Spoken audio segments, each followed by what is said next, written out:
Cette exposition, c'est essentiellement une exposition sur les minéraux et les fossiles et le bédoulien, c'est-à-dire les fossiles qu'on trouve dans la couche bédoulienne, qui est une couche géologique qui est mondialement référencée, qui porte le nom d'un quartier de notre village, le quartier de la Bédoule. Donc c'est dans cette strate géologique que l'on trouve les anciens coquillages et autres crustacés qui datent entre 100 millions et 120 millions d'années. Il y a plusieurs milliers de pièces et ça a nécessité 2 jours de transport d'Aubagne à Roquefort-la-Bédoule. Il y a aussi énormément de sable de chez nous évidemment, de différents endroits de la Provence et également du monde entier.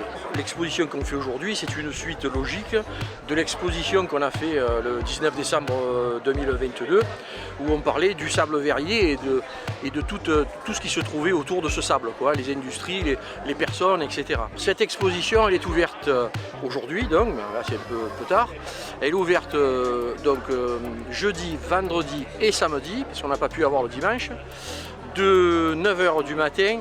On va dire jusqu'à 20h. Normalement, on devait fermer entre midi et 2, mais il y a toujours quelqu'un. Donc, si quelqu'un veut se présenter entre midi et 2, il sera reçu sans problème pour visiter l'exposition. L'association Histoire et Patrimoine de Roquefort-la-Bédoule a pour but de référencer, de classer et de porter à la connaissance du public, y compris les enfants des écoles. Ça, pour nous tous, c'est très important, toute cette richesse qui est à Roquefort-la-Bédoule. La culture est bien vivante à Roquefort-la-Bédoule, preuve samedi et dimanche dernier, nous étions dans l'imaginaire de nos artistes de Roquefort-la-Bédoule, puisqu'il y a eu environ 1000 personnes qui ont pu aller voir les artistes qui sont aujourd'hui essentiellement positionnés sur le quartier des Fourniers, enfin des anciennes friches.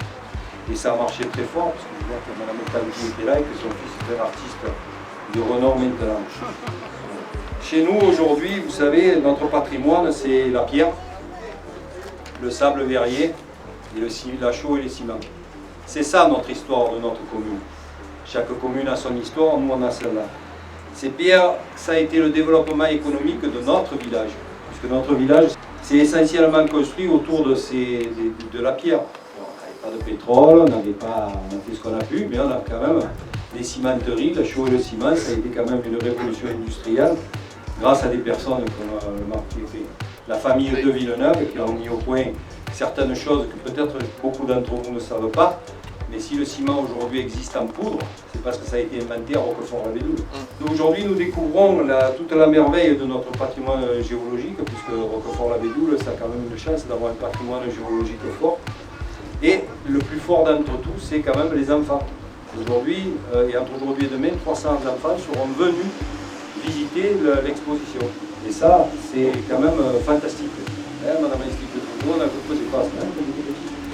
Bon voilà, donc moi ce que je vous conseille, c'est de profiter encore de ces 2 jours pour revenir, et surtout mener vos amis, parents, enfants, pour visiter cette exposition qui est quand même fantastique. Et d'ailleurs, depuis 2 week-ends, je découvre pas mal de choses à Roquefort-la-Bédoule.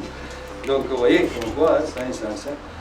En général, quand on a 2/3 donc, des scolaires qui viennent aux manifestations par le biais des enseignants, c'est un grand maximum. Pourtant, on a fait plusieurs départements, plusieurs villes.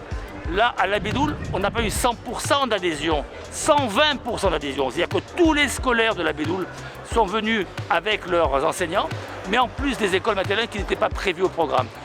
Le message, c'est ça, hein, c'est éduquer nos enfants pour faire bien comprendre à nos parents ce qui en peut en attendre d'eux. Merci encore pour la gentillesse, hein, la générosité que vous avez pu avoir envers l'Association géologique aubagnaise et de l'accueil que vous nous avez réservé. Merci.